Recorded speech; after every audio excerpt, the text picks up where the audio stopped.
Hello, welcome to Local Music Shapes. Wait, no, we're redoing this. I forgot to situate my mic. Me. Hello, welcome to Local Music Shapes Culture. I'm here with Tara Sue, who's an Indianapolis musician who's been in the scene for 10 years, over 10 years. Yeah. She's had her band Sonora for how many years? Since 2015 or 16. Dang, that's a long time. Yeah, about a decade. Yeah, that's almost a decade too. That's crazy. You just started another band too? Yeah, it's a like a grindcore, hardcore type of band, sort of in the vein of like Ed Gein and like the Chariot, and a lot of fast riffs and the like really big mathy beatdown kind of stuff. With my friend Anthony, he played in a band called Republican Sex Blanket. Oh, okay. He's playing drums in a project with me and my friend Kenzie, who's going to do vocals. And we're going to play a show, hopefully in June. Got a show booked? Yeah. We're going to play on Friday the 13th. Wow, really? Yeah, That's so exciting. Yeah, I'm really excited. Really looking forward to it. I love playing like different tunings on guitar. Mm-hmm. And I really love, I'm doing drop C for this project. So it's just like, the lower the better, and it's also just me doing like the guitar, and we don't have a bassist yet, so just having one guitar is like, I kind of like that more right now, being the low end and the high end, you know what I mean? A lot of my guitar playing, because I play in drop D too, is like you basically can like bar chords and then like play little notes underneath. Mm-hmm. And that's kind of how I have always been playing, is usually through drop D. When I was trying to find other musicians, I couldn't find anybody, so I was just like, well, I'll just tune to drop D and just like play, you know, some kind of like D and then like, I don't know, like a G or a B. What made you want to start a second band right now? Wasn't really doing anything other than Sonora. I was doing a noise project called Bimbo Witch, it was just me. Uh-huh. And I was... That's an awesome name. It is. I started that project during the pandemic. And I think with a lot of things in the pandemic, that was more of like... I was very isolated. Yeah. So I would just mess around with noise through like pedals and a microphone and loop it. And then sometimes use a guitar. Bimbo Witch kind of took off. And I was like, initially just playing like Zoom call gigs. What's a Zoom call gig? Just I'm a not live, sure I've like experienced I mean, this. like a live stream gig. Okay. Just like filming yourself doing like a set. Did you set that up, or did someone ask you to? Someone asked me to. Because this was during COVID, right? Yeah.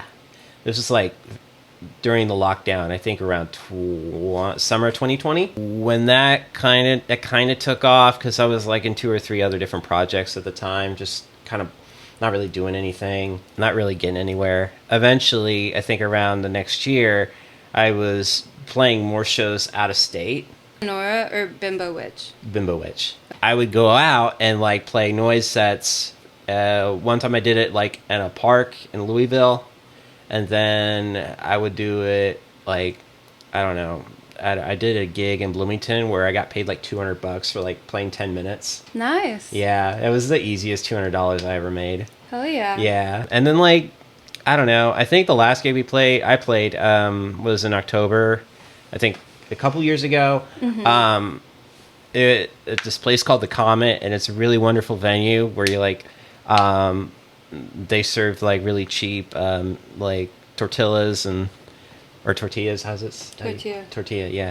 And like tortillas, and it's just like a bar, like State Street Pub that's in Indianapolis. Mm-hmm. But anyway, so that kind of just like ended, and you were just itching to do something different again. Yeah, that gig was kind of a real bummer. It was like on maybe like 2 people were there. Yeah, and that was your last show with that project. Yeah. It was okay. I got to play with Flummox, and they're like a progressive metal band. Yeah. They put out a new album called Southern Progress that I really like, and a lot of their stuff is it's like Primus, Judas Priest, and like Mr. Bungle, and then Faith No More kind of mixed together. Mm-hmm. It's very fun to listen to. It's like very, it's just a blast. Do you not really like playing shows when like there's not a great turnout? I mean, I don't really mind as much as I used to. I'm just very, I want to say yes. Yeah. But I don't want to, like... I mean, it's real. It's really fun to play to a lot of people. Yeah, like, I feel like, part of me feels like if I'm not playing in front of a lot of people, then I'm not making any progress or whatever. But, like, I know that's a dumb... Yeah, it happens to everyone. Yeah, some people, I think, get into that headspace where, like, they have to play in front of more people each time, you know what I mean, to feel like they're getting anywhere. But for me personally, I just... So long as I'm playing in front of my friends, I don't care, because that's just how I started, you know what I mean? I always, try to promote and just hope for the best, because I feel like Sonora hasn't really gotten any traction until, like, post-pandemic, when everybody got vaccinated and people were going to shows again.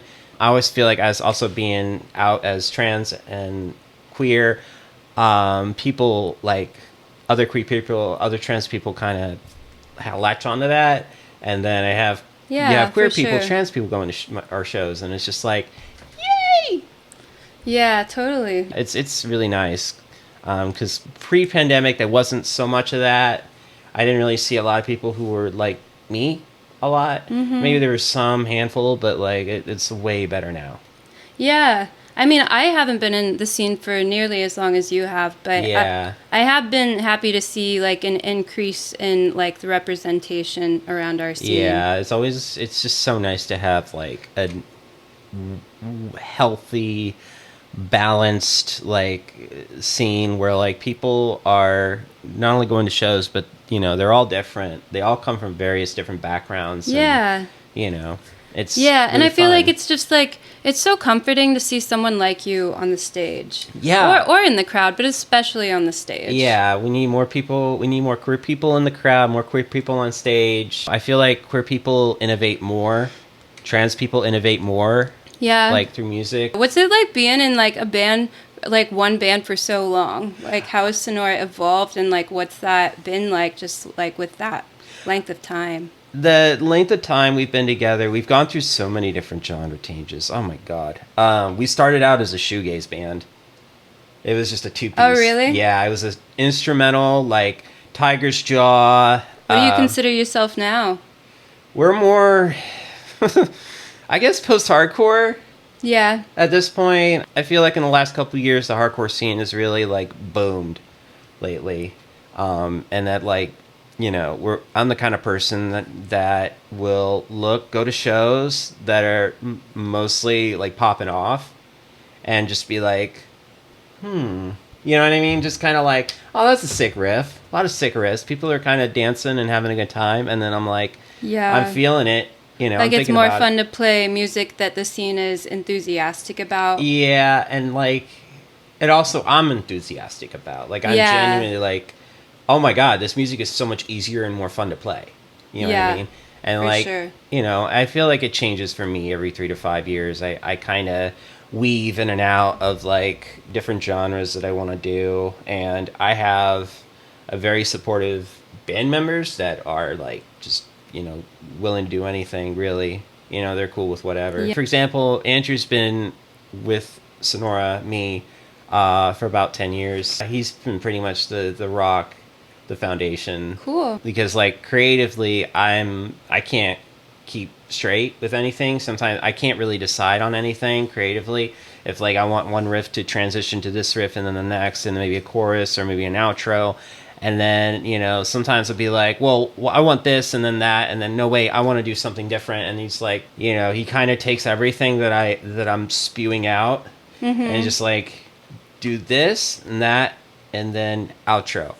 Cool, like someone to organize your thoughts. Yes, he's very organized, has his shit together, is just one of the nicest people, and like, he's one of the bestest buds, you know what I mean? I feel like having 3 people in a band is pretty much easier than having 4 or 5, because that's just like more schedules and more... Right, especially when some of the people are in like multiple bands. It's like scheduling's hard. Band practices, shows, Yeah, I get it. Yeah, it can be a nightmare sometimes, and sometimes it can be just like, just a yes and no. Andrew and me and Will, it all comes down to just being like very open and like having a schedule and stuff like that, and being on top of things. Yeah, I feel like it's so much easier if you guys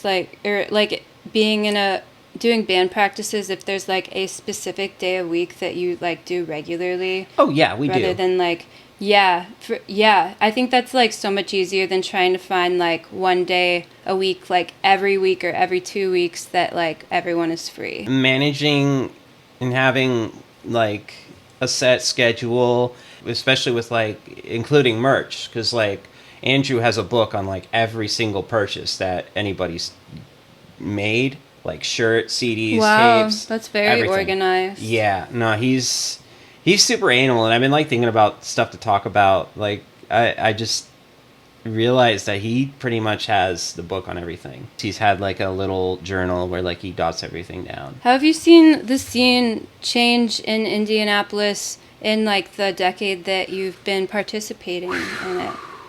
And like, maybe where would you like to see it headed in the future?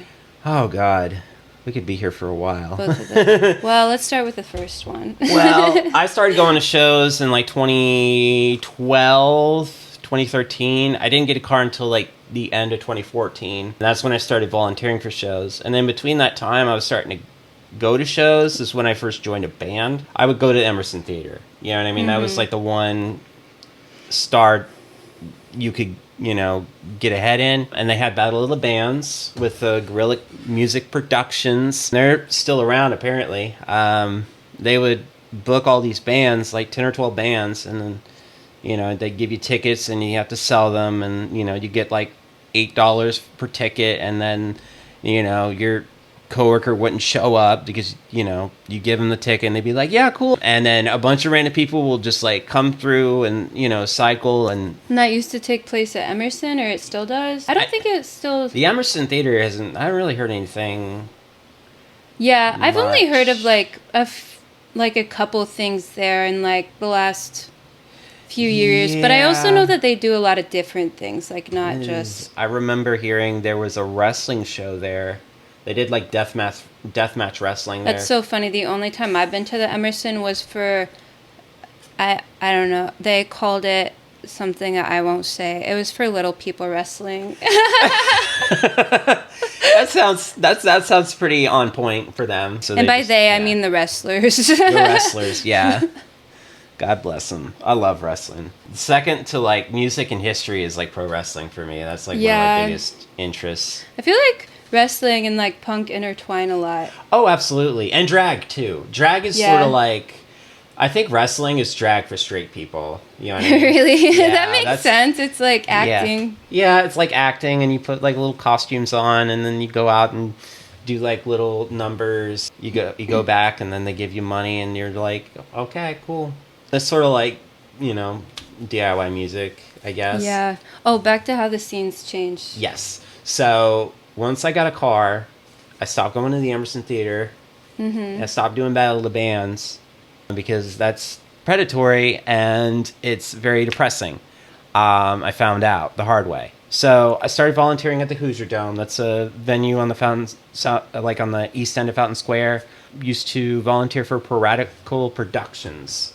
Steven Zumbrun used to run that back in the day, and I would pretty much volunteer and just go to shows for free. Mainly volunteer at the Hoosier Dome, or where Piratical was hosting shows, and I would just kind of sponge like different genres of like folk and emo and hardcore.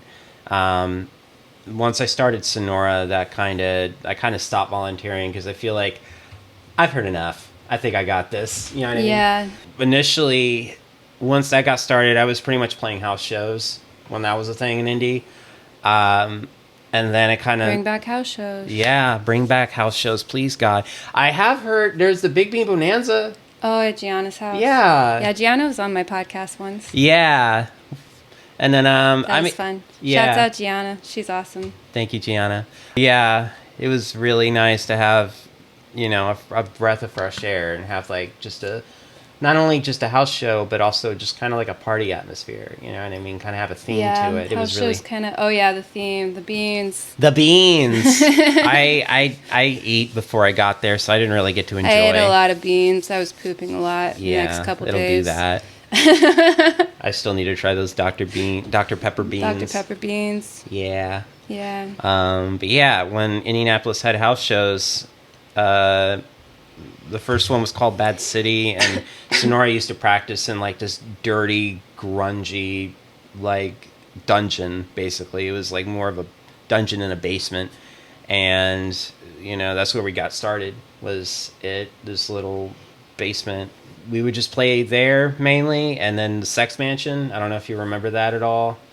A lot of the Heron Art School kids would go there, and I don't know if I've been there. Yeah, it was a pretty prominent house show venue for like 5 I feel like years. I've heard of it, but I think it might have been a little bit before my time. Yeah, it was pretty poppin'. And then once that kind of phased out, there was like every year there was like a house show that went down, and then a new one popped up, and then I was mainly just doing that up until 2017 or 18 when we got a new drummer. He had like the house show connection, and then when we had to kick him out, we kind of lost that, so we had to start playing bars, and then it kind of got a little harder to book shows. Yeah. Because the house shows were not kind of as poppin' for a minute, and then it kind of came back after a year. At the time, I was more focused on like emo and like folk punk and shoegaze and a little bit of punk. And that was kind of Sonora's sound. We were I think somebody coined our sound as dream punk. Like shoegaze, but with like the BPM's a bit faster. Like you can tell there's a faster beat behind the chorus and delay and distortion, and kind of nobody really sounded like us. Yeah. So we were kind of unique in that way, but at the same time, it didn't feel like anything was popping, because I wanted to tour, you know what I mean? I wanted to go out. This before COVID? Yeah. We did get to play a handful of like 3-4 day tour type shows. I think you've done something like that with Pigmail Brains, right? Yeah. It's really fun, but like, in my mind, I wanted to do like week-long tours and stuff. I wanted to go as far out as I could, with the time that we had. What made you finally start doing that?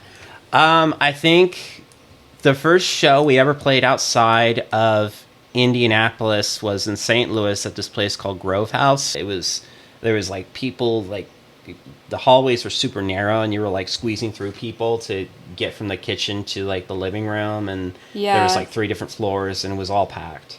The whole house. So how'd you finally like achieve like going on longer tours? It was just more so just messaging people, messaging venues, messaging people from out that played Indianapolis once, and I met them once, and asked them about advice. For sure. It was oh my god, I can't tell you how stressful it is just to find people and like get them to like, hey, could you book us a show for this date, and then this venue, and then this falls through, so I got to find a backup, and then it's like a lot of cold messaging. Yeah. So what do you think like was the difference between like doing that and being able to book the longer tours versus before when you felt stuck?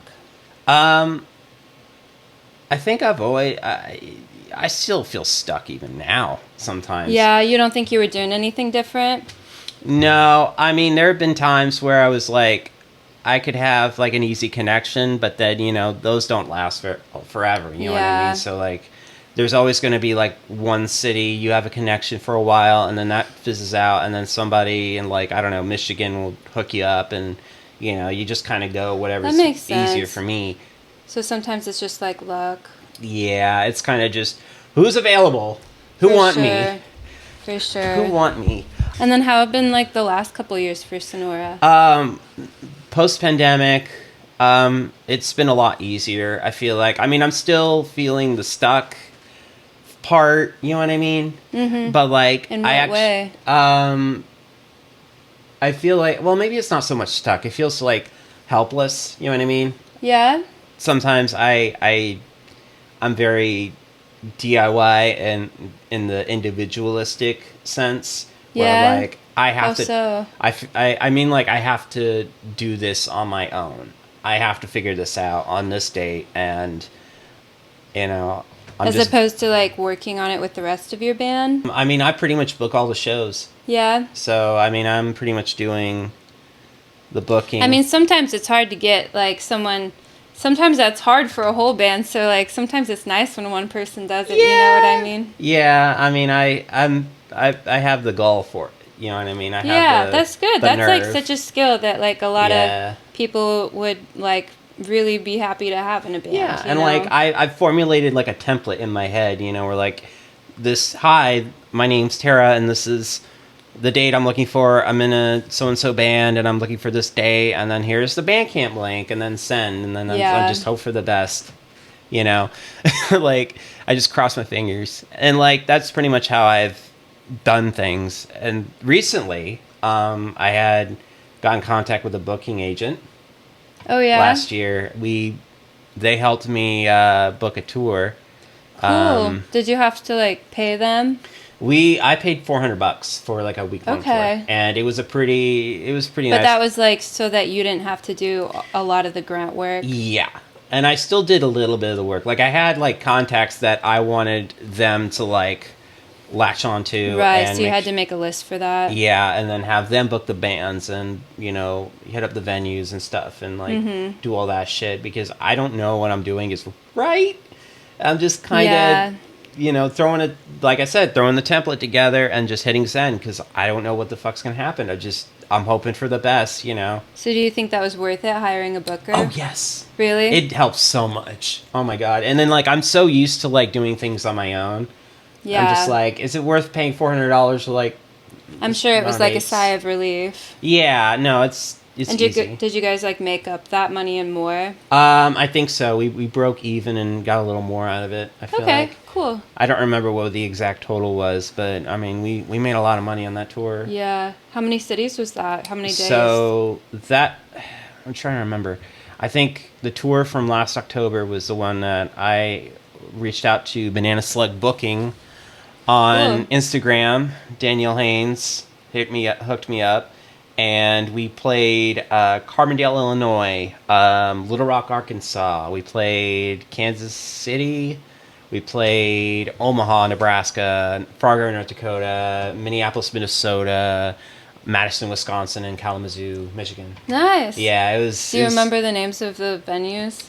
Oh God, PK's. It was like a former pizza restaurant turned into a bar. And what city was that in? Carbondale. Okay. And then we played at a tattoo shop, and then we played at a skate shop. No, we played at a skate shop in Kansas City. We played at a tattoo shop, and then we stayed a night there. I slept on the floor, like with an air mattress. And I love those like combo businesses that are like, yeah, we'll host shows. Our primary business is this, but we also host shows, you know? Yeah, you can also sleep on the floor if you like. Yeah. I'm like, I do have a little bit of standards, but I mean, yeah. Unless worse comes to worse, you know. I do too. And then like Wednesday we played Fargo, North Dakota. Thursday was really cool. We got to play at a Seward Cafe, which is like the oldest co-op in America. And then Friday we played at like this church that been converted into like an apartment. And then Saturday we played at a house in Kalamazoo. We drove home that night because we didn't want to stay the night. We wanted to go home and sleep in our beds. Sure, it's just so much more comfortable sleeping in your own bed. Yeah, we're kind of those people where like if we can drive home, we will. I don't care, you know. So you said you felt kind of a little hopeless, like post-pandemic with Sonora, or hopeless or helpless? I can't remember. What more so, I feel like I know you said hopeless, but I do feel helpless sometimes. You might have said helpless earlier. Yeah, I more so just like I think it's just the feeling of being an adult and not knowing what to do. What do you mean? I feel like adults don't know what they're doing. You know what I mean? Most of the time. Like kids are just like more confident about not knowing. Yeah, and I feel like a lot of adults are too. Sometimes that confidence never wears off. Whereas like that confidence for me kind of comes and goes. Where like I just kind of put on a brave face and just like put myself out there and hope for the best, you know. Hope somebody gets it. I feel like it's like not even like the rest of your life. I feel like it's like mid-20s, it's like, all right, I don't know what I'm doing. And then it's like late 20s, you're like, I don't know what I'm doing. And then like, I don't know, I haven't reached this point. But I imagine like late 30s or something, you'd be like, all right. Yeah, I know what I'm doing. I'm like... Maybe. Yeah. Well, I mean, but I'm you're like, at least more comfortable. yeah, I'm like 31 now. So like I wouldn't say I'm like super confident in what I'm doing, but I know... I think I have a bit of a plan. I just don't know if it's going to work. You know what I mean? I have like a game plan of like, okay, this show's going to happen in 2 or 3 months, and then I have this show coming up, and then I feel like it's safer that way. Because like, if you have a plan and you're like, okay, this is how it's going to work, it might not. You know? Yeah, and like I feel like with a lot of the out of town shows that I book, you know, something will come up and they can't commit to a date. And then I'm just like scrambling around trying to figure out, you know, another, you know, place to play. Because like, you know, we clear our schedules in the band Sonora for a certain date. And, you know, when it's so like up in the air. And I hate that feeling, you know what I mean, of not knowing what's going to happen or end up canceling. Because like, it's not in my hands anymore. It's just kind of like the lack of control over the situation. Yeah. That's real. Yeah. Because I can be a little bit of a, maybe not a control freak, but I like being in control and like... I understand. like a little bit. Yeah. That's why I've realized I'm not a cat person. Because I can't stop them from scratching my doors and eating the food on my counter. My dog's the same way. Your dog? Yeah. Well, at least my dog can't hop onto the counter. Yeah, my dog will try. And she's like a German Shepherd Labrador. Yeah, my dog will try too, so I just don't put it that close to the end of the counter. Yeah, my dog, you know, I try to stop my dog from getting in the trash, but like, no, she's bad. I either put my trash up high or like bathroom trash, I make sure it has a lid. That's what I'm trying to convince my mom, but she just doesn't. She just says like, you just need to tell her to stop. I'm like, that's not gonna help. That's not gonna teach her to stop. She's training still animals is complicated. She's a good baby. I'll show you a photo of her later. Okay, yeah. Yeah, maybe send me it. I'll put it on the screen. Yeah. Screen so a you can photo all see of dog Tara's dog in the middle between us here. Okay. Yeah. Yeah. I don't know how to cut things. I've been using Adobe Premiere Pro lately, so it's been like more experimental before, because I used to use CapCut before. Yeah. And just because like Adobe Premiere is like so much more flexible, and I like found needs to be more flexible with like audio syncing and stuff with the mics and video. But so it's been a learning experience. So we'll see my ability to cut out the dog and Photoshop her in between us. Yeah. We will see. Yeah, I'll try to get a good photo of her because she doesn't like staying still. Yeah. Okay. Yeah, send it to me. Okay. So Tara, you talk a lot about like being autistic and how that like affects you and your music. Do you want to talk about that a little bit? Yeah. I got diagnosed when I was 6 years old with autism, and I grew up with it. It's a part of me as you know, as much as I'm a part of it. And people are going to speak on my behalf, but you know, you get it from the source. I know I'm different. I know I read social situations wrong, and it influences a lot of like my social anxiety a lot. I love being different, and I love being around other neurodivergent people because I feel like we're the most creative when it comes to not only music but like telling jokes and like camaraderie. I have a friend Ivy who's ADHD, and we're kind of weird brained. Yeah, we're kind of on the same wavelength of neurodivergence, and for sure you gotta like match each other's weird. Yeah, I got also diagnosed with attention deficit when I was 6, like ADHD, general anxiety, and all that stuff, and it kind of just all goes. It's just a big stirring pot of like things. I try not to look at it as like, oh, woe is me, because there are days that I have. It's hard to not see myself as use autism as sort of a crutch. What do you mean? I feel like growing up, you know, my mom always implanted the idea of like, you're gonna work through this and you're not gonna use autism as a crutch and, you know, as an excuse of like, how you act and all this stuff. And it was more so just like the ABA therapy that I went through. And, I've heard a lot of negative things about that. yeah, and like I think once I grew up and became an adult, I found sort of acceptance in being weird. That's awesome. You know what I mean? Like going to DIY shows, no one really cares that you're kind of cringe. Right. A little it's bit. like, yeah, you realize it's not bad that you're different. Yeah. And it even makes you special. Yeah. I mean, I think everybody's unique in their own way. And I feel like with the autism, it was just like, you know, it clicked. You know? Yeah. Like, it was more so, I don't like using the puzzle analogy. I think that autism is more as a spectrum than a puzzle. We're all just kind of in a river, you know, just kind of, we're just little drops of water in a river, you know what I mean? We're just all kind of... Yeah. I guess that's the best way to put it. Each one of us is a drop in the river? Yeah. Drop of water in the river. Oh, just a little drop. We're all similar, you know what I mean? But we're all kind of unique in a way. Yes, we are all humans. Yeah. Mostly. We all have our unique things. It's just not everybody chooses to embrace it. I mean, I would like to, you know, keep trying to embrace my weird and, you know, do like little echolalia and little stems and stuff like that, you know, because I wasn't really persuaded not to, but also at the same time, I was trying very hard to not try to be normal as much as possible, and that just killed me. You know what I mean? Because you were trying to be normal. I was trying to be not autistic. Yeah. And that's not healthy. Yeah. And whereas like I became an adult, no one really cared. You know, I feel like there was like this acceptance that sort of happened, or either acceptance happened with like the whole trans movement in like 2015, 14 with neurodivergence, or people just stopped caring. Up until R.F. Kennedy Jr. showed up.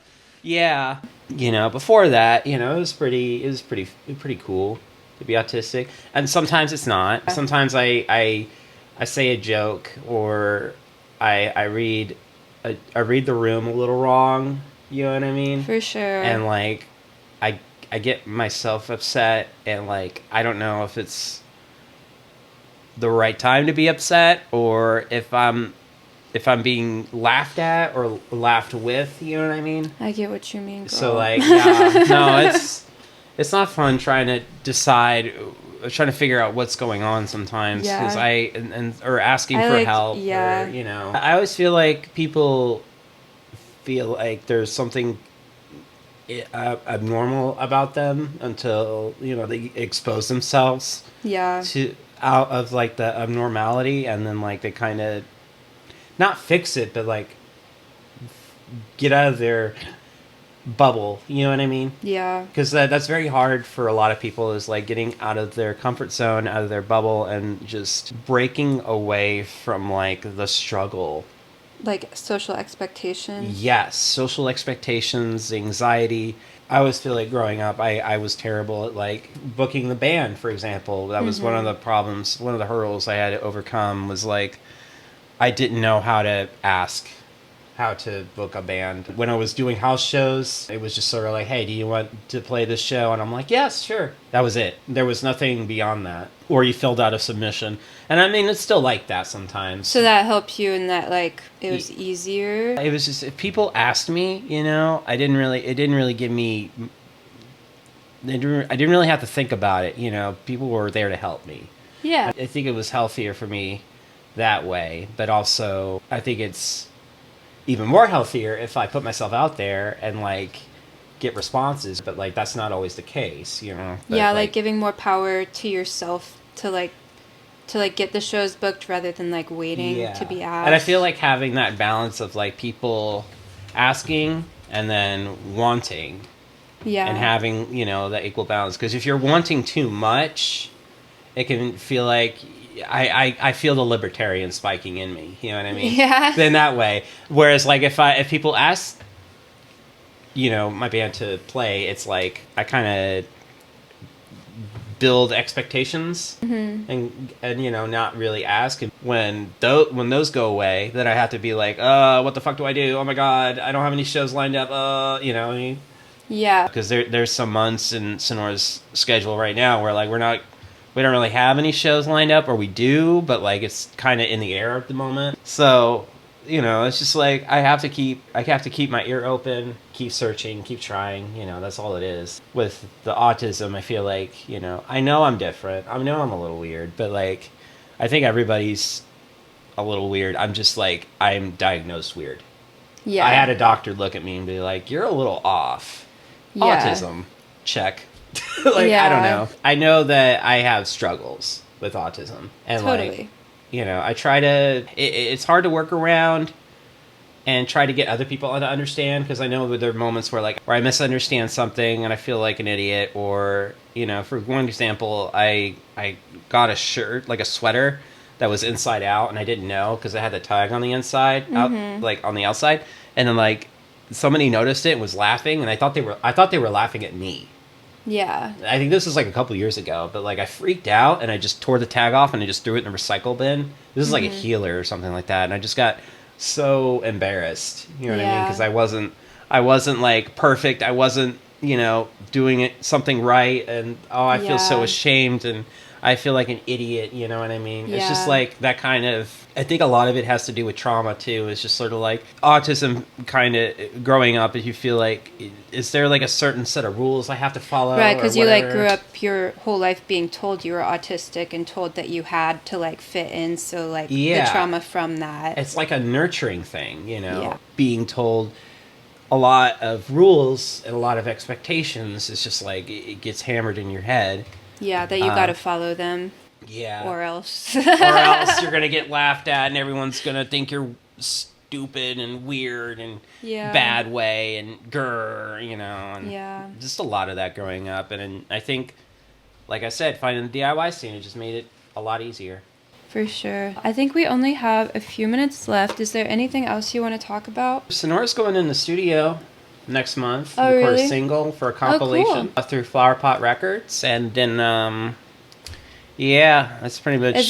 Does the compilation have any specific theme? Not necessarily that I know of. We got offered, Wes Meadows runs Flower Pot Records, and offered us to pitch a song in, and we said yes, because we have a new one that's ready to go, so... Cool. Yeah. Hell yeah. Well, it's been so great having you on, Tara. Yeah, it was fun. Thank you guys for tuning in to Local Music Shapes Culture. I'm Alison Christoff. I had on my podcast today Tara Sue Stapleton. And thank you guys for tuning in. If you want to hear more, you can subscribe to my YouTube, my Substack, where this podcast is hosted. You can also watch it there. They also host its RSS feed and post it to YouTube and Spotify and Apple Podcasts. Thank you guys so much for watching. I hope to see you next week. Bye. Bye.